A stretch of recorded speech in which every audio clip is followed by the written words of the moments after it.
Hello viewers, welcome back to my channel নবান্নের সমাহার। আজ আবারও আপনাদের সামনে চলে এলাম একটা নতুন রেসিপির ভিডিও নিয়ে।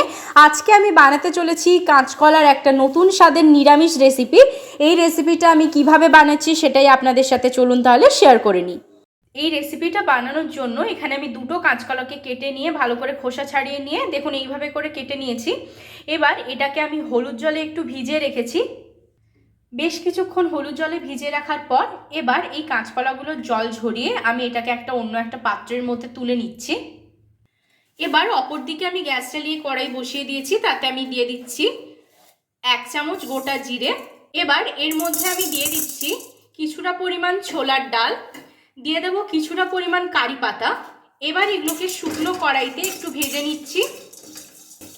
যে কোনো নিরামিষ দিন হোক বা যে কোনো এমনি দিনে কাঁচকলার এই রেসিপিটা বাড়িতে একবার অবশ্যই বানিয়ে খাবেন, দেখবেন খেতে কিন্তু দুর্দান্ত স্বাদের হয়। এটা ভাজা হয়ে গেছে, এবার এটাকে নামিয়ে নিচ্ছি। এবার এর একটা শুকনো পেস্ট আমি তৈরি করে নেব। এবার আবারও কড়াই বসিয়ে দিয়েছি, তাতে আমি দিয়ে দিচ্ছি পরিমাণ মতন সর্ষের তেল। তেলটাকে একটু হাই ফ্লেমে গরম করে নিচ্ছি। এবার এর মধ্যে দিয়ে দিচ্ছি আমি নুন, আর দিয়ে দেবো আমি হলুদ গুঁড়ো। এই নুন আর হলুদটাকে ভালো করে আমি তেলের সাথে মিশিয়ে নিচ্ছি। এবার যে কাঁচকলাগুলো আমি জল ঝরিয়ে রেখেছিলাম সেটা দিয়ে দিলাম। এবার কাঁচকলাগুলো একটু আমি ভেজে নিচ্ছি। দেখুন কাঁচকলাগুলো কিন্তু খুব ভালো করে লাল লাল করে একদম আমি ভেজে নিয়েছি। এবার আমি এগুলোকে একটা পাত্রের মধ্যে তুলে নিচ্ছি, একটু তেলটা ঝরিয়ে নিচ্ছি। এবার এর মধ্যে আরেকটু সর্ষের তেল আমি অ্যাড করে দিলাম। এবার এর মধ্যে আমি দিয়ে দিচ্ছি হাফ টিস্পুন কালো সর্ষে, দিয়ে দিচ্ছি হাফ টিস্পুন গোটা জিরে। ভালো করে 15 সেকেন্ড মতো উপকরণগুলো ভেজে নিয়েছি। এবার এর মধ্যে আমি দিয়ে দেব, এদিকে দেখুন দিচ্ছি টমেটো, দিয়ে দিচ্ছি কাঁচা লঙ্কা, আর দিয়ে দিচ্ছি আদার পেস্ট। এবার ভালো করে এগুলোকে একটু এর সাথে মিশিয়ে নিচ্ছি। আদাটা রয়েছে, আদাটাকে ভালো করে ভাজতে হবে, আদার কাঁচা ভাবের গন্ধটা যাতে চলে যায়। এই মশলাটা নিচের দিকে লেগে যাতে পুড়ে না যায় সেই জন্য দিয়ে দিচ্ছি অল্প একটু জল।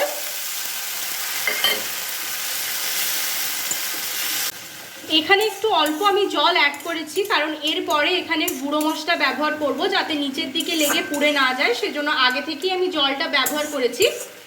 এবার এর মধ্যে আমি দিয়ে দিচ্ছি স্বাদ অনুযায়ী নুন। নুন দিয়ে দেওয়ার পর এবার এর মধ্যে দিয়ে দিচ্ছি হাফ টিস্পুন হলুদ গুঁড়ো, দিয়ে দেবো 1 টিস্পুন ধনে গুঁড়ো, 1 টিস্পুন জিরে গুঁড়ো। রান্নার রঙের যাতে ভালো কালার হয় সেজন্য আমি এখানে ব্যবহার করছি কাশ্মীরি লাল লঙ্কার গুঁড়ো, তবে এটা অপশনাল, আপনারা চাইলে দিতেও পারেন কিংবা স্কিপ করতে পারেন। এবার ভালো করে এই মশলাটা আমি কষিয়ে নিচ্ছি। যত ভালোভাবে আপনারা মশলা কষাবেন তত ভালো কিন্তু রেসিপির টেস্ট হয়। এতক্ষণ পর্যন্ত যারা আমার ভিডিওটা একটু স্কিপ না করে দেখেছেন তারা অবশ্যই একটা লাইক করে দেবেন, আর যারা আমার পরিবারের নতুন সদস্য হয়ে আজকের এই ভিডিওটা দেখছেন তারা অবশ্যই সাবস্ক্রাইব করে দিয়ে পাশে থাকা বেল বাটনের অল প্রেস করে দেবেন। নুনটা কিন্তু একবার আমি কাঁচকলাটা ভেজে নেওয়ার সময় ব্যবহার করেছিলাম, সেই বুঝে কিন্তু পরবর্তীকালে রান্নাতে নুনটা ব্যবহার করতে হবে। এবার এর মধ্যে আমি দিয়ে দেব আর একটু জল, আর অল্প একটু জল ব্যবহার করছি, দিয়ে ভালো করে আবার এটাকে এর সাথে মিশিয়ে নিচ্ছি। এবার এর মধ্যে দিয়ে দিচ্ছি আগে থেকে ভেজে রাখা কাঁচকলাগুলো। সমস্ত কাঁচকলাগুলো এর মধ্যে দিয়ে কষানো মশলার সাথে একবার কাঁচকলাটা আমি ভালো করে মিশিয়ে একবার ভাজা ভাজা করে নিচ্ছি। এবার যে শুকনো পেস্টটা আমি তৈরি করেছিলাম সেটা এবার এর মধ্যে আমি দিয়ে দিচ্ছি। সমস্ত শুকনো পেস্টটা দিয়ে দেওয়ার পর এবার এটাকে ভালো করে একটু নেড়ে চেড়ে নিচ্ছি। এবার এর মধ্যে আমি ব্যবহার করছি অল্প একটু আমচুর পাউডার। এটা দিলে কিন্তু খুব ভালো লাগে, একটু টক মিষ্টি ব্যাপার হয়। পরবর্তীকালে আমি চিনিটাও এর মধ্যে ব্যবহার করব। এবার এর মধ্যে আমি দিয়ে দেবো জল। এখানে আমি 1 কাপ পরিমাণ জল ব্যবহার করছি। জলটা দিয়ে দেওয়ার পর সমস্ত কিছু একবার ভালো করে জলের সাথে আমি মিশিয়ে নিচ্ছি। এবার এটাকে আমি 5 থেকে 8 মিনিটের মতো মিডিয়াম ফ্লেমে ঢাকা দিয়ে ভালোভাবে ফুটিয়ে নেব।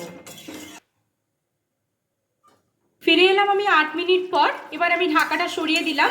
দেখুন কত সুন্দরভাবে রেসিপিটা একদম রেডি হয়ে গেছে, একটা মাখো মাখো ব্যাপার চলে এসছে এবার এর মধ্যে। এবার এর মধ্যে আমি দিয়ে দিচ্ছি কসুরি মেথি কিছুটা পরিমাণ, আর দিয়ে দিচ্ছি আমি হাফ টিস্পুন চিনি। আমি আগেই বলেছিলাম চিনিটা একটু ব্যবহার করব, যেহেতু আমচুর পাউডার দিয়েছি একটু টক মিষ্টি ব্যাপার হবে। এইটুকু চিনি ব্যবহার করলে কিন্তু রান্নাটা অতিরিক্ত মিষ্টি হয়ে যাবে না, কিন্তু খেতে কিন্তু খুব সুন্দর লাগে আর রান্নার টেস্টটাও খুব সুন্দরভাবে কিন্তু ব্যালেন্স হয়। দেখুন খুব ভালোভাবে এটা রেডি হয়ে গেছে। আমি গ্যাসের ফ্লেমটা অফ করে দিচ্ছি। রেসিপিটা আমার একদম রেডি। এই রেসিপিটা আপনাদের কেমন লাগলো আমাকে অবশ্যই কমেন্ট করে জানাবেন। ভালো লেগে থাকলে লাইক, শেয়ার, কমেন্ট আর সাবস্ক্রাইব করতে ভুলবেন না। সাবস্ক্রাইব করার পর পাশে থাকা বেল বাটনের অল অবশ্যই প্রেস করে দেবেন, যাতে আমার চ্যানেলে যে কোনো নতুন রেসিপি আসলে তার নোটিফিকেশন আপনারা সবার আগে পেয়ে যান। বাড়িতে যদি রেসিপিটা ট্রাই করেন আমাকে কমেন্ট বক্সে জানাবেন আপনাদের খেতে কেমন লাগলো। ভালো থাকবেন, সুস্থ থাকবেন। আবার দেখা হচ্ছে নতুন আরেকটা রেসিপির সাথে।